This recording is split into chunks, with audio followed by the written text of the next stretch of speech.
Olá, pessoal. Começando mais uma aula de ciências do nono ano e a gente vai falar um pouco sobre as ligações químicas. Então, a gente já falou várias vezes sobre o desejo, né, de todos os átomos da tabela periódica de serem parecidos com os gases nobres. Isso se dá porque os gases nobres, eles têm o que a gente chama de octeto completo. Ou no caso do hélio, né, ele tem a última camada com o número máximo de elétrons. Então, nesse caso aqui, a gente tem a camada K do hélio, tem 2 elétrons, e os demais, todos eles, ó, com 8 elétrons na camada de valência, que é a última camada na distribuição dos elétrons.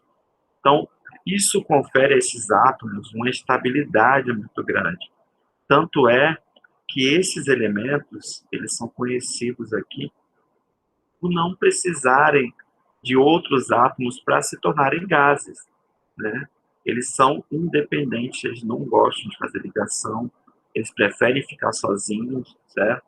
Então, todos os outros elementos da tabela periódica, eles tendem a ganhar elétron, perder elétron, ou fazer ligações químicas para ficarem parecidos com um gás nobre. Então, é isso que a gente vai ver aqui, falar um pouquinho sobre essas ligações. E também sobre esses elétrons de valência, o que seriam esses elétrons de valência. Então, como a fórmula de Lewis descreve, a gente coloca os elétrons da última camada em volta do símbolo do elemento. Então, aqui tem o oxigênio, e em volta do oxigênio, na última camada, a gente tem 6 elétrons. São chamados elétrons de valência. E esses elétrons são exatamente os elétrons que vão participar de todas as ligações químicas, de todas as trocas de elétron, né? Perder ou ganhar elétron vai sair dessa parte aqui, dessa última camada. A gente não representa os outros elétrons nas camadas anteriores, né? Porque não existe necessidade. Porque esses elétrons, eles não vão sair do campo deles, vão ficar daquele mesmo jeitinho nas camadas mais internas. Os únicos elétrons que vão participar das ligações são os elétrons da camada mais externa, que são a chamada camada de valência. Nesse caso, a gente vai estudar aqui 2 tipos de ligações. São as ligações do tipo iônica e as ligações do tipo covalente. O que vem a ser ligações iônicas? Uma ligação iônica é uma ligação que é chamada puramente eletrostática. Por quê? Eu tenho a combinação, geralmente, de um metal, né, com um ametal. Para quem lembra lá da tabela periódica, os metais eles têm a tendência a perder elétrons e formar o que a gente chama de cátions. Enquanto que os ametais, eles gostam muito de elétrons, eles não querem perder, eles querem ganhar elétrons. E eles têm a tendência de se formar como ânions. Então, nessa combinação aqui de positivo com negativo, existe uma atração, né? A gente sabe que as cargas opostas, elas tendem a se atrair. E por conta dessa atração puramente eletrostática, né, de cargas opostas, eles formam substâncias diferentes, que são as chamadas substâncias iônicas. Nesse caso aqui, a gente tem o cloreto, que é formado pelo átomo cloro, né, quando ele perde um elétron, e o átomo de sódio, quer dizer, o cloro ganha um elétron e o sódio perde um elétron. Então, a combinação desses 2 íons forma a substância do sal de cozinha, aí, que a gente chama de cloreto de sódio, certo? A forma que a gente representa é sempre o cátion, carga positiva na frente, e o ânion vem depois, que é o cloro aqui, NaCl. Então, a gente tem aqui uma substância iônica. Então, como eu falei, geralmente são formadas por metais e não metais, ou também chamados de ametais. Ou também pode acontecer, em alguns casos, né, entre metais e hidrogênio, com exceção aí dos gases nobres. Esse tipo de ligação forma aglomerados iônicos. A gente não tem uma molécula sozinha, né? Ela forma um cristal gigantesco. E esse cristal, ele obedece às cargas positivas e negativas. O que eu vou ter? Eu vou ter, por exemplo, no caso do sal, um cubo, ele vai alternando uma bolinha positiva, uma bolinha negativa. Positivo, positivo, negativo, intercalando aí um cubo, né, com as cargas desses íons. Então, eu vou ter aqui uma combinação de cargas positivas e negativas aí intercaladas.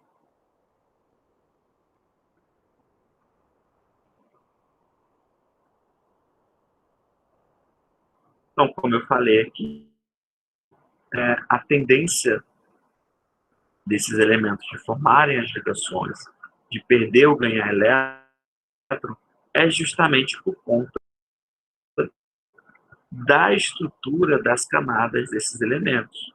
No caso do sódio, ele tende a formar um cátion com uma carga positiva. Por quê? Para ele ficar parecido com o gás nobre, que tem 8 elétrons na camada de valência, ele prefere perder a última camada. Só tem um elétron. Então ele perde e fica parecido com o gás nobre. Já o cloro, ele forma ânion, porque na última camada dele, ele tem 7 elétrons. Ou seja, se ele ganhar mais um elétron, ele vai ficar com 8 elétrons aqui, e ele vai ficar parecido com um gás nobre. Então, a ligação iônica ela acontece por essa necessidade dos elementos de perder ou ganhar elétrons, de ficar parecido com um gás nobre. Na forma, na estrutura de Lewis, a gente sempre representa os elétrons que estão participando ali da ligação, né? No caso do sódio, ele só tinha um elétron disponível na última camada, enquanto o cloro tinha os 7 bonitinho aqui. Ou seja, nesse processo da reação química, o sódio deu um elétron para o cloro, ficou com carga positiva, enquanto que o cloro ficou com carga negativa. Então, a gente forma assim a espécie cátion e ânion e vão dar origem ao nosso sal de cozinha. Outros exemplos, outros sais, eles também podem ser formados com combinações diferentes de metais diferentes, metais e metais diferentes. Isso vai depender muito da quantidade de elétrons que eles vão ter na valência deles, certo? Então, olha só. No caso do magnésio, eles têm 2 elétrons na camada de valência. Então, a tendência deles é ficar com carga 2+. Gente, isso aqui é um 2, tá? Não dá para desenhar aqui assim. Nossa senhora, deixa eu até tentar apagar de novo isso aqui, que ficou horrível. Então, a gente tem aqui 1, 2. Nossa, não vou conseguir desenhar. 1, 2, pronto, agora foi. Então, o magnésio ele tem a tendência de perder essa última camada e ficar com carga 2 positivo. E o oxigênio, para ele se transformar num gás nobre, ele precisa ganhar 2 elétrons. Ou seja, ele está com 2 negativo e ganhou 2 elétrons. Certo? Então, nessa combinação, a gente vai ter aqui o magnésio mais 2 e o oxigênio menos 2. Como é que eu faço essa combinação, professor? Existe uma regra que a gente fala que é a regra da borboleta. Então, vou ensinar isso aqui para vocês, porque fica até mais fácil para a gente explicar outros exemplos, né? Da cor aqui da minha caneta. Então, esse 2 que está aqui, do lado do oxigênio, ele vai descer ali para o lado do magnésio. Vai ficar aqui, só que a gente não vai colocar o sinal, vou colocar só o número 2. 2 aqui. Esse aqui vai descer para cá. Vamos ter que formar um borboletinho. Então, essa é a regra da borboleta. Então, a substância que o magnésio e o oxigênio formariam seria descrita como Mg2 O2.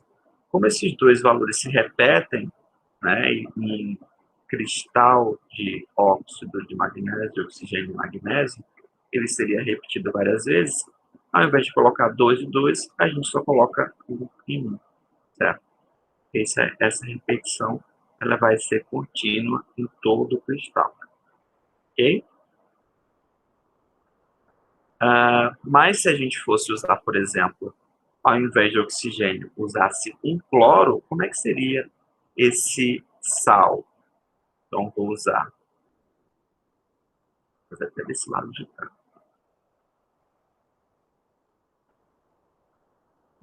Olha só, eu vou usar um magnésio ao invés do sódio, Mg2+, e ao invés do oxigênio, nesse caso, eu vou usar o cloro. Vou formar aqui o sal cloreto de magnésio. Certo? Então, o cloreto ele é formado só por uma carga negativa, que é 1. Então, pela regrinha da borboleta, vou usar outra cor aqui, esse 1 vai descer aqui para o lado do magnésio, a gente tem o número 1 aqui, e o número 2 vai descer aqui para o lado do cloro. Então, a substância que vai ser formada nessa combinação, ela vai ser formada por um átomo de magnésio e 2 átomos de oxigênio, certo? Opa, perdão, gente. Átomo de oxigênio não, a gente está usando cloro aqui. 2 átomos de cloro, certo? Então fica o cloreto de magnésio, MgCl2. Então, a forma da minha ligação, ou a substância que vai ser formada, vai depender muito de quantos elétrons eu vou precisar ganhar ou perder nesse caso, certo? Então, a gente vai formar várias substâncias diferentes, com combinações diferentes de metais e ametais. Então, os ametais ficam no lado direito da tabela periódica e os metais do lado esquerdo da tabela periódica. Então, a gente vai formar aqui um exemplo de sal, o carbonato de cálcio, que é usado na produção de cimento, de vidro, correção de acidez do solo. O hidróxido de sódio, também conhecido como soda cáustica, é usado para fazer sabão, sais, papel, refinamento do petróleo, exames laboratoriais, entre outras coisas também. O nitrato de potássio ele é usado na produção de pólvora, de explosivos, fertilizantes, entre outras coisas. E o sulfato de cobre é um corante de algodão, tem coloração azulada, né? Também usado como inseticida, fixador de corantes, entre outros usos. Aqui está um exemplo borrifando aqui o carbonato de cálcio, que serve para regular o pH do solo. É um sal muito importante ali na produção agrícola. Então, várias combinações diferentes a gente viu aqui, e essas combinações elas dependem muito da quantidade de elétrons ali que o meu átomo vai precisar. No caso da ligação covalente, eu não tenho formação de cátion nem ânion, né? Já que nesse caso aqui, eu tenho a combinação entre dois ametais, geralmente, ou um ametal com o hidrogênio. Lembrando que o hidrogênio ele não tem família, então ele não é classificado nem como um metal, nem como um ametal, né? Ele está solto ali pela periódica. Então, essa combinação aí forma uma ligação covalente. Por quê? Os ametais eles não querem perder elétron. Pelo contrário, todo mundo quer ganhar elétron. O que você faz quando dois átomos eles precisam se transformar em um gás nobre, mas ninguém quer perder elétron? Eles fazem um acordo e eles passam a combinar, a trocar esses elétrons. Eles emprestam um elétron para um e para o outro, né? Então, aqui está o exemplo da molécula de água, que é formada por hidrogênio e oxigênio. Vou dar a cor aqui. Então, a gente tem um átomo de oxigênio e dois átomos de hidrogênio. Essa é a maneira de a gente representar uma molécula de água. Existem outras maneiras também, que a gente vai ver mais à frente. Nesse caso, o hidrogênio ele quer fazer uma ligação para ficar parecido com o hélio, que também é um gás nobre, que tem dois elétrons na camada de valência. Então, para ele ficar parecido com o gás nobre, ele precisa de mais um elétron. Enquanto o oxigênio, ele precisa de dois elétrons.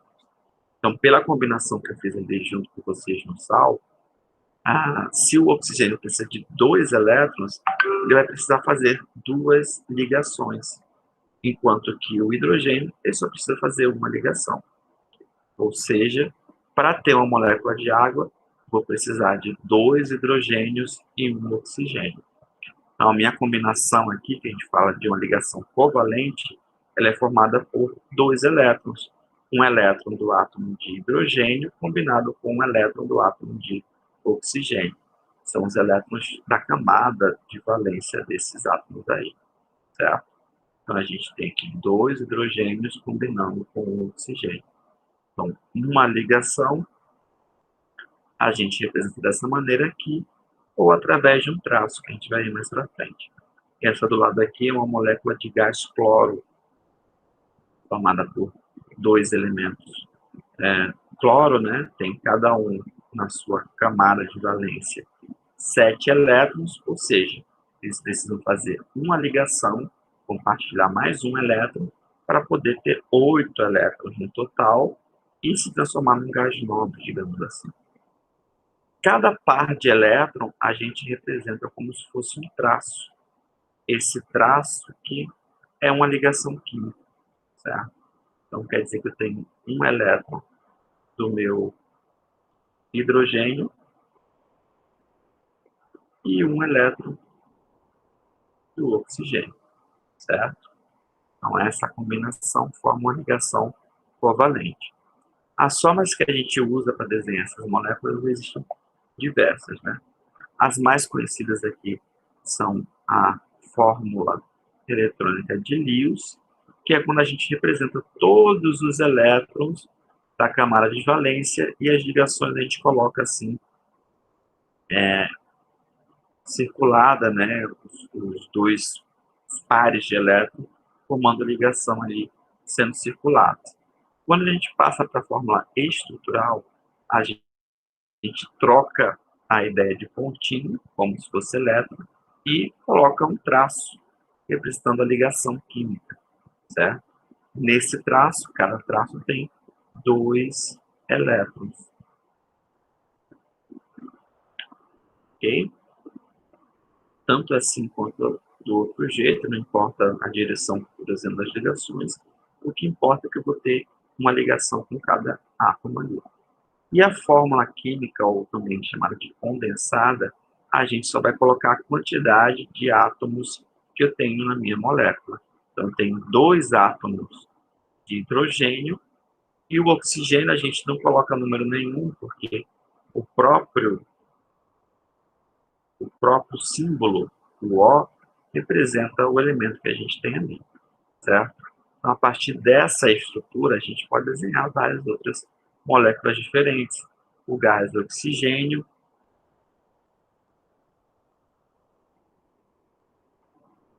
o gás carbônico,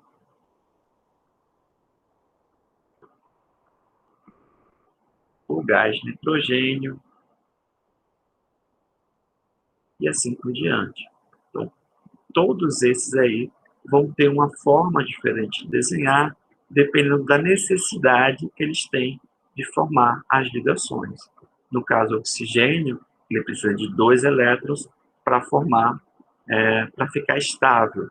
Então, ele precisa fazer duas ligações. O carbono, que está aqui no meio, ele precisa de 4 elétrons para ficar parecido com gás nobre, para ficar estável. Então, ele faz 4 ligações e por isso eu tenho dois oxigênios um do lado e do outro, certo? A gente vai falar um pouquinho mais à frente sobre essas ligações com mais detalhe, vamos resolver alguns exercícios, beleza? Mas por enquanto, por hoje é só, pessoal. Até a próxima aula. Na próxima aula a gente vai resolver alguns exercícios aqui da página 236. Então fique atento, tentem responder aí em casa.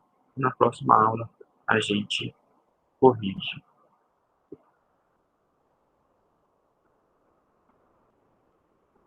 Então a gente encerra por aqui. Até a próxima e boa semana.